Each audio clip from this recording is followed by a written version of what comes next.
네, 이종섭 전 국방부 장관과 임성근 전 해병대 사단장 등 최상병 특검 주요 피의자 7명이 구속 갈림길에 섰습니다. 조금 뒤 법원의 판단이 나올 전망인데요. 자세한 내용 취재기자 연결해 알아봅니다. 이경국 기자, 먼저 오늘 수사 외압 의혹 관련 피의자들이 잇따라 구속영장 심사를 받았죠? 맞습니다. 이종섭 전 국방부 장관 그리고 유재은 전 법무관리관, 김동혁 전 검찰단장, 박진희 전 군사보좌관과 김계환 전 해병대 사령관까지 오늘 구속영장 심사를 받았습니다. 최상병 사망 사건을 은폐하거나 관련 수사에 외압을 가했다는 혐의를 받는 인물들입니다. 먼저 핵심 인물이 이 전 장관 오늘 심사에 출석하며 혐의를 부인한다고 말했고요. 나올 때는 법정에서 충분히 입장을 설명했다며 말을 아끼는 모습이었습니다. 당시 화면 보고 오겠습니다.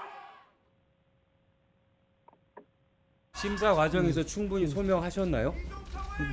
예. 6개 혐의 모두 인정 안 하시는 겁니까, 여전히?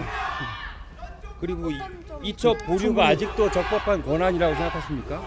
법정에서 충분히 설명드렸습니다. 네, 이종섭 전 장관 영장 심사가 가장 먼저 진행돼서 약 2시간 20분 만에 끝났고요. 뒤이어서 다른 피의자들도 잇따라 영장 심사를 받았습니다. 조금 뒤에 결과가 나올 것으로 보이는데 피의자들 현재 서울구치소에서 법원의 결정을 기다리고 있습니다. 네, 피의자들이 좀 많은데 이 혐의도 한 번씩 정리해 주시죠. 네, 이종섭 전 장관을 비롯한 5명에게는 최상병 사건 수사 외압 의혹과 관련해서 직권남용 권리행사 방해 혐의가 적용됐습니다. 특검은 이 전 장관이 최상병 사건 초동조사 결과를 결재했다가 윤석열 전 대통령 전화를 받고 이첩 보류 등의 지시를 내렸다고 파악했습니다.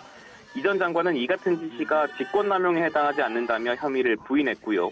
또 조사 결과를 보고받은 윤 전 대통령이 질책성 전화를 했었지만 혐의자에서 특정인을 빼라는 지시는 하지 않았었다고 또 주장했습니다. 김동혁 전 단장과 박진희 전 보좌관, 유재은 전 법무관리관은 초동조사 기록 회수에 관여한 것으로 조사됐습니다. 김계환 전 사령관은 박정훈 해병대 수사단장에게 윤 전 대통령 경로 사실을 전달하고 이와 관련해 재판과 국회에서 허위 증언을 한 혐의 등을 받습니다. 네, 그리고 최상병 사망 사건 책임자로 지목된 인물들도 구속 갈림길에 섰다고요? 맞습니다. 업무상 과실치사상 혐의를 받는 임성근 전 해병대 1사단장 그리고 최진규 전 대대장도 오늘 영장 심사를 받았습니다.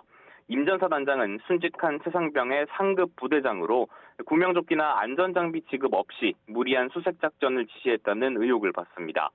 또 당시 작전 통제권이 육군으로 넘어갔는데도 임의로 구체적인 수색 지시를 내려서 군 형법상 명령을 위반했다는 혐의도 함께 적용됐습니다. 특검은 최 전 대대장 역시 수색 현장 지휘관으로서 수중수색으로 오인할 수 있는 지시를 내렸다고 보고 있습니다.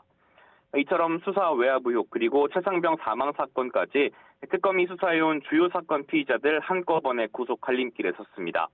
특검이 그간 기소나 피의자 신병 확보보다는 수사에 집중해왔던 만큼 이들의 구속 여부는 그간의 수사에 대한 중간평가 성격을 띠게 될 전망입니다.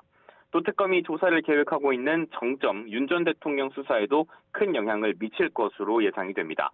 지금까지 사회부에서 전해드렸습니다.